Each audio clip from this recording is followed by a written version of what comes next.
Are you looking to automate your follow-up for better conversion? We've got the answers in Agent Hacks. The real estate industry is full of people doing things a certain way because that's how they always have been done. These are not those techniques. If you want to get punched in the throat with the most aggressive and innovative ways to generate business and run your real estate practice, check out Agent Hacks. Welcome back to Agent Hacks. We've got an amazing team member, good friend of mine, great salesperson, Sean Samoji here, and you've seen him on the show before.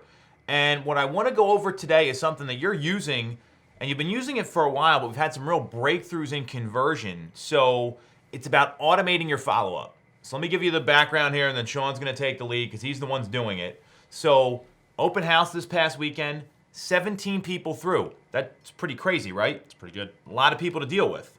Hard to keep track of everyone. Absolutely. All true here. So from that 17-person open house, Sean scheduled 4 appointments. That's a 23.5% conversion rate.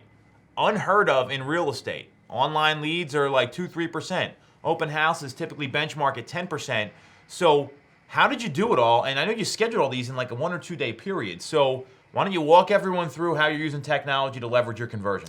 Absolutely. So it all starts with automation, drip campaigns. So as soon as the people logged in at my open house, 2 hours after the open house, they immediately received a text message, and 6 hours after they logged in, they received an email. From those text messages, I got 7 responses, which is, I wouldn't get that if I was doing it manually because it would take so much time for me to put them in the CRM, type the text, and do everything that comes along with that. Instead, I automated it with drip campaigns, and like I said, 7 responses and 4 appointments in a 2-day period. 3 of them came the day of the open house, and 1 of them came the following.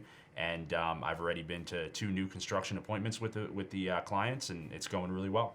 So let's go a little deeper here. So what does the text message say that they get after the open house? And but if I heard you correctly, you stagger it so it doesn't happen like right when they register. It's going to happen at a certain period of time afterwards. So it doesn't look like you're doing it at the open house, right? Sure, yeah, and I don't want them to think they just gave me their email and their phone number and I'm going to start spamming them with messages. So I want them to, 2 hours after the open house, to receive that text message from me and for them to know that I'm thinking about them. And the text message itself says, "Hey, Tom, my name is Sean with RE/MAX.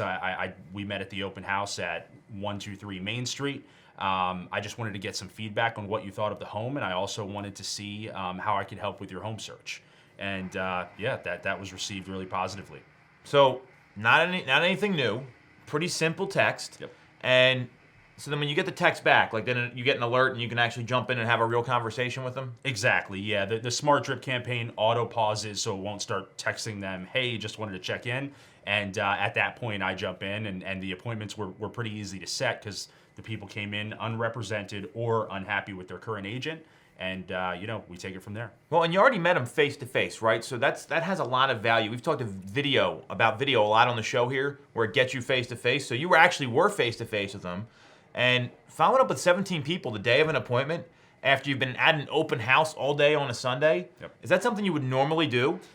No, it's pretty impossible, especially because Sundays are usually really busy for us. People are off; they want to see homes. You're negotiating deals, so it's really busy. So that stuff would have usually gotten pushed to the next day. That's when I usually did all of my open house follow up was a Monday morning. But doing it the day of, the people are still thinking about the home. They're thinking about you. They're thinking about the conversation they had with you. So doing it on that day has been super important to setting appointments with those open house leads. Yeah, well, and it shows that you want their business and you're serious about following up with them because the number one complaint about realtors is that people never hear from them. So not only does it go past that complaint, but you're following up like you said you would, which is a huge part of any sort of sales process. And it's letting you have a little bit of a life on a Sunday too. I mean, we've got spouses, partners, kids, all sorts of things. Just because we're realtors doesn't mean we work every day of the week.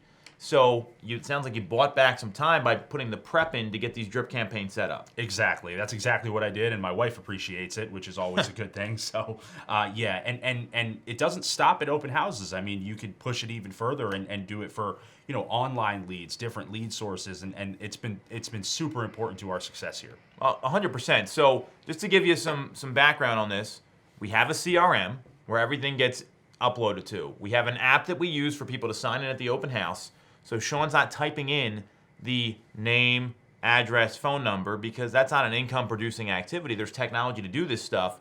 So we've made the investment to make it easy, and all you gotta do is get like one appointment for it to be worth it. So anyone that's thinking about doing this, they have any questions or advice, what would you say to them if someone's trying to think about automating their follow-up a little more? I would say prepare. You have to put the time in to design the drip campaigns.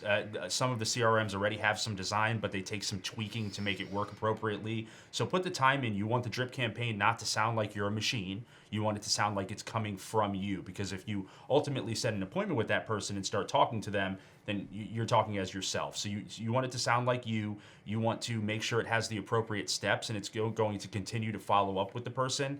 And after it's designed and implemented, really the only thing you have to do is pick up the phone and call the person. And that's really, it's a huge time saver, and that's what I would say to anybody asking for some advice. He brings up a good point. No matter how much you automate, you still got to make the calls, which I love. So that's where the human element comes in. Appreciate you sharing, brother. Absolutely. Thanks for coming on. Thanks, man.